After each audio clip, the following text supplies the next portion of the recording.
What's up? My name is Thobe. Hi guys, welcome to my channel. So when's the album?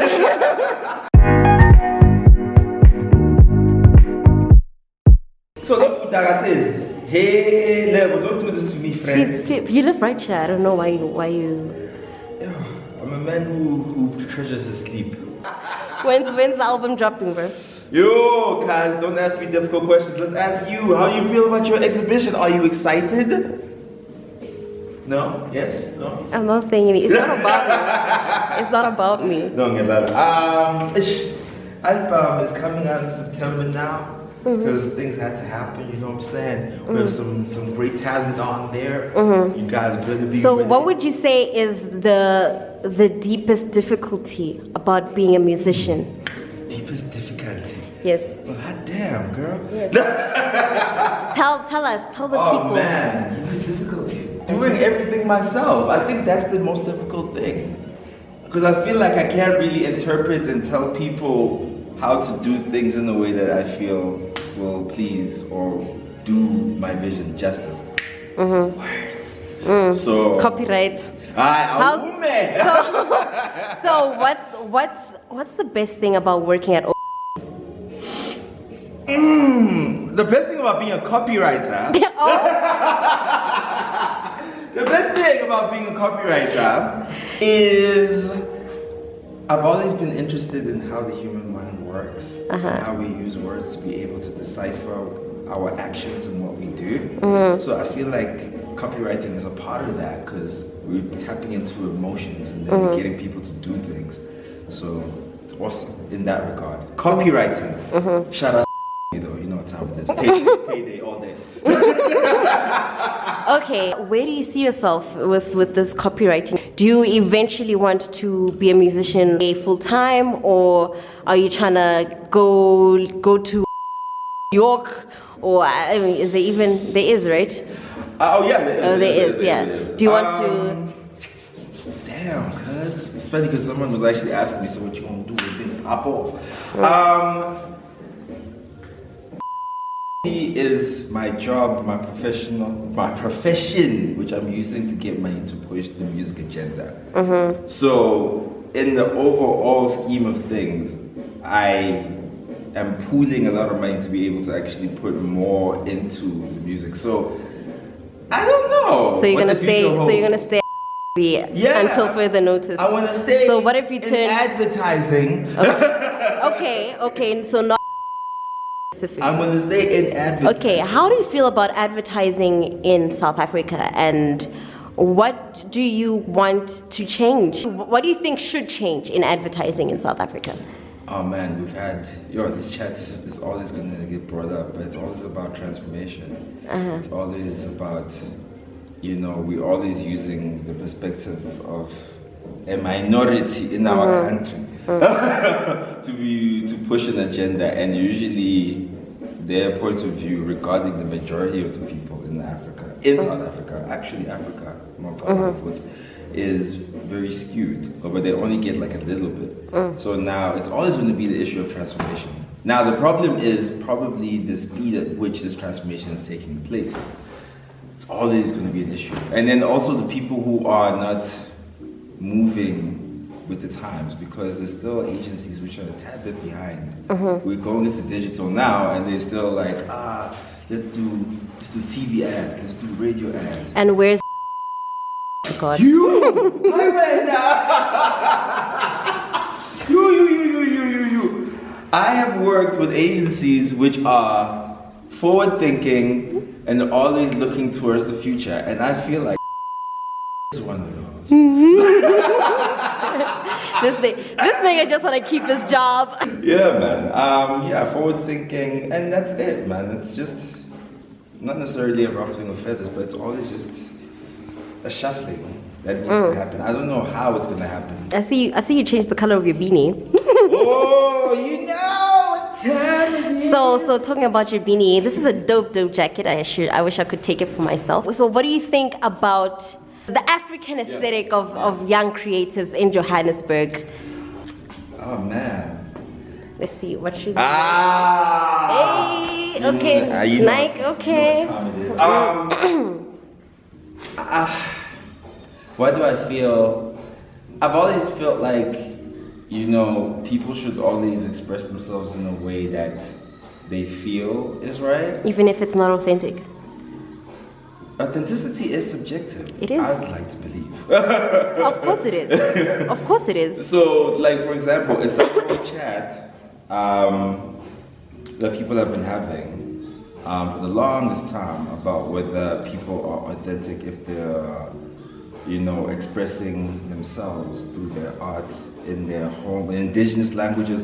Oh, yes, I still feel like it is. If you feel like English is the one way that you can be able to actually get your stories out or whatever, do that. If you feel like this is more your medium, then do that also. So I think that would also apply to the notion of clothing. I mean, yes, it's played. Played out. The beanie, everything. The only reason why mine sticks out is because I always made it a thing to wear a red beanie. Shout out to the ex who was the one who trademarked. Oh, let's talk about love. Which one know about love? So, as an R&B singer, obviously that plays a huge role in your content. So what was the biggest heartbreak of your life? Oh man, shit. The worst thing about heartbreaks for me is that they're always attached to like a song, because each like ex has their song. So when was it? Like, hey, because I love, hey. I love, hey, Leos, what's up? Leos go in. On love, biggest heartbreak was probably the one that led to me starting my music career. Yes. But I think, no, it was coincidental, Uguti. Those two things just bumped into each other where we broke up and then... Okay, but what did she do to you? She cheated? No, she didn't cheat. She just fell out of love with me. It happens. And you were deep in there. Yo, I was swimming in the emotions. It's like, oh my God. But I got over that. But it was... And now you're in love again? Yes. Okay, I thought you were going to hesitate. I was going to be like... Oh! Hectic. No, yes. This one is for real. Because I actually like her as a person. Okay. That's a weird thing. Like someone was like, what? What do you mean? Don't you date people that you like? Some people don't date people that they like. Unfortunately. You have to date someone that you actually just like. This is a nice person. So even if things are like rocky and that maturity, you just look back and like, I like you as a person. Let's make that work. Okay, last question. So how are you feeling about Mel Madiba and her work so far? Yo, Mel Madiba is lit. Haha. Okay, I love her shit. That's embarrassing. Okay. I love her shit. I wish I could do a lot of these things, but I'm scared I would burn my fingers off. And I'm kind of excited to see what else she'll be bringing to the table on the 5th of September. All right. And yeah, man, I'm chuffed. It's just like that homie who was walking around here the other day on Sunday. What? So much bent. Oh my God! How'd you come up with this?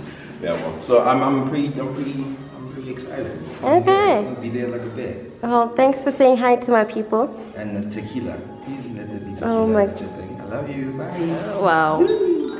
LEBO TLADI. Yes, ma'am. Say hello to my channel. Hola, konnichiwa. So tell the people why you're here and what bright future awaits you on Saturday. Firstly, I'm here to see my loved ones. That's me. That's hi, loved ones. Yeah, those are the loved ones. They form the loved ones in the loved ones group, and it's only been an honor getting to know the both of them. As little as I know of them and about them, it still is beautiful to know what I know about them. And I only hope I can have better relationships with the both of them. And and I wish them much success. I wish them the best. Where I'm actually going, we say "Gambate kudasai," which means do your best. Give it your best. Ooh. Oh wow. So it's also inspiring to know that the two people who I'm giving a shout out to in the video are doing great things with their own lives. We've got one a musical genius and another one an arts genius as well. And they have two big projects coming up real soon, so I highly recommend you support them, and I highly recommend you check out what they're working on and interact with them as much as you can. You don't want to be too late. You don't want to be 5 years in and be like, shit, I wish I knew these people back then. But it's only a blessing for me to know them now and to be able to build with them. And like I said, I wish them much success. On Saturday, I have a trip coming up to Japan where I'll be starting the next quarter of my life. Hey! Young black samurai. Oh, okay, okay. And yeah, I think it'll be really interesting getting to be in the land of the rising sun. And I've already started learning the language, so I think it'll be an interesting journey and it'll be an interesting experience for me. And yeah, me being here tonight is really just to say goodbye. Not farewell, but I'll see you soon. In Japanese they say sayonara, which means farewell, but we also say matane, which means I'll see you soon. So for now it's matane to my lovely people who are here at this beautiful studio. You're blushing, bro. I don't believe you. Like, first of all, so how did you learn Japanese, from anime, or like did you take actual lessons? No, actual lessons. I don't watch anime at all. Oh, that's interesting. That's Yeah, cool. yeah, actual lessons. Yeah, that's really it. But you know, And me, it's me going there on fluent. Saturday- Do you write well, or do you just speak well? I write and read 2 of the 3 alphabets. I can understand a little bit of the 3rd alphabet, kanji, but it's a bit tough. I think I'll be able to master it when I get that side. The 2,000 characters that are needed for daily use. But luckily I've got hiragana and katakana on lockdown already. That's dope. Yeah, so I've just been learning, and I'll be able to learn a whole lot more when I'm actually there and when I'm forced to speak. Please the don't language. forget. Well, obviously you won't forget us, but please, share images, share your life. Definitely. You're a rather private person, so Yeah, I know. Oh no, he ain't gonna go on Instagram. He's here. so just even if I'll share them with the 2 of you personally, not on Instagram. yes, or no, anything share like with us, like, oh, hey Mel, like, look at my beautiful sunset this morning. Absolutely. It's perfect. It's Yeah. fine. There's actually this hiking trail called the Kumano Kodo in Wakayama Prefecture, which is where I'll be living. And the Kumano Kodo is actually, it's I think like 1,300 years old, but it's more than 1,000 years old. And it's a trail which the emperor and empress and the clergymen and basically the people who worked for the emperor and empress, they used to hike it to go to the spiritual heartland of Japan, which is Wakayama Prefecture, in Kozagawa, which is also, like I said, in Wakayama. And it's one of only 2 UNESCO World Heritage Sites, which is a hiking trail. So it'll be very interesting to hike that trail. When I was 16, I hiked on a trail for 23 days. Yeah. I know. Yeah, it was mad things, fam, mad things. So the Kumano Kodo, I'm hoping will be something similar, if not better. Yeah, so I hope you two will get to come visit in the land of the rising sun, and I'll show you around. Thank you. We can't wait. You'll still be there in 2021, right? I should be. Yeah, because I'll come in 2021. Visa's valid for 3 years, so. Oh, that's cool. Yeah, so I can play around for 3 years. That's amazing. Yeah, okay. Yeah, I'll be there in 2021 for sure. Arigato gozaimasu. Thank you.